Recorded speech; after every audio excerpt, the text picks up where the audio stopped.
दशहरे के पावन अवसर पर गुजरात के सूरत शहर में एक अद्भुत दृश्य देखने को मिला जब राज्य के गृह मंत्री ने शस्त्र पूजन किया।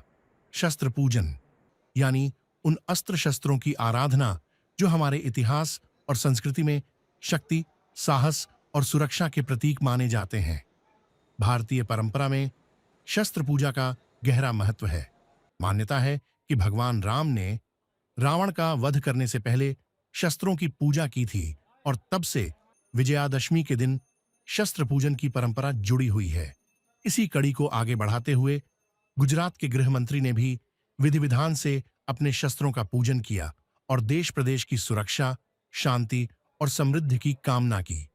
सूरत में आयोजित इस विशेष कार्यक्रम में स्थानीय लोग भी शामिल हुए।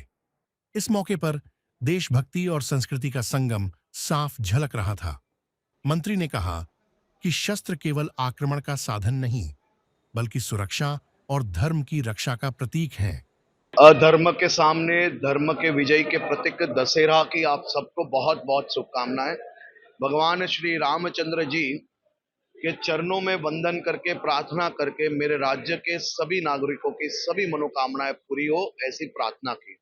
आज गुजरात पुलिस द्वारा सभी इकाइयों पे शस्त्र पूजन का खास करके कई सालों से ये परंपरा है और आज वही परंपरा को लेके भगवान श्री रामचंद्र जी गणपति जी के चरणों में वंदन करके पूजा की गई है। जिस तरीके से पूरे गुजरात में मुस्लिमों का गरबा मनाया गया, सुरक्षा व्यवस्था रही और आज दशहरा मनाया जा रहा है। यह साल नवरात्रि अपने आप में एक विशेष नवरात्रि रही। मां अंबा की भक्ति के साथ ऑपरेशन सिंदूर की शक्ति नजर आई। पूरी रात लोगों ने मां अंबा की भक्ति की।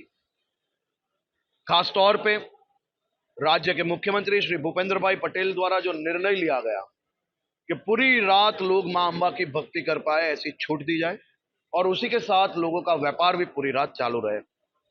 देर रात तक लोग गरबे भी खेले और खास तौर पे ये वक्त पुलिस का एक अलग ही अंदाज नजर आया।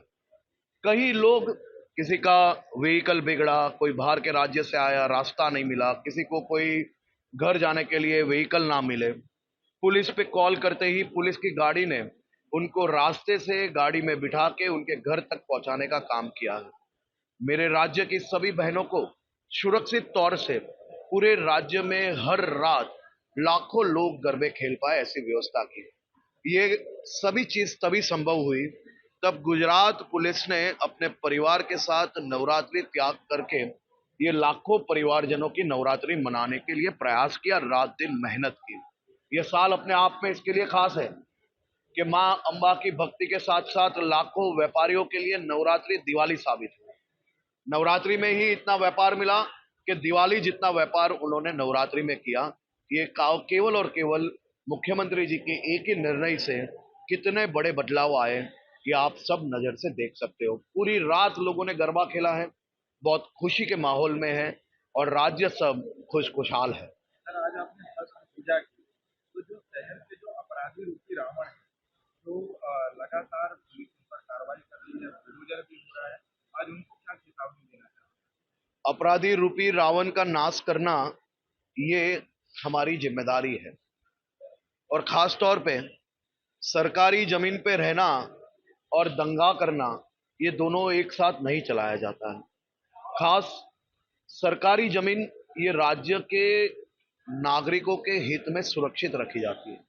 उसमें कहीं पे चिकित्सालय, कहीं पे अलग अलग सरकार के प्रोजेक्ट्स लाए जाते हैं जिसके माध्यम से लोगों को सेवा मिले और ऐसी जमीनों पे कब्जा करना ये कतई नहीं चलाया जाएगा। आज राज्य सरकार द्वारा सख्त कदम उठाए गए हैं। दशहरा बुराई पर अच्छाई की जीत का पर्व है और शस्त्र पूजन हमें यह याद दिलाता है कि धर्म की रक्षा और समाज की सुरक्षा हमेशा सर्वोपरि है। सूरत की इस झलक ने एक बार फिर साबित किया कि हमारी परंपराएं आज भी जीवंत हैं और आने वाली पीढ़ियों को शक्ति व संस्कार प्रदान कर रही हैं।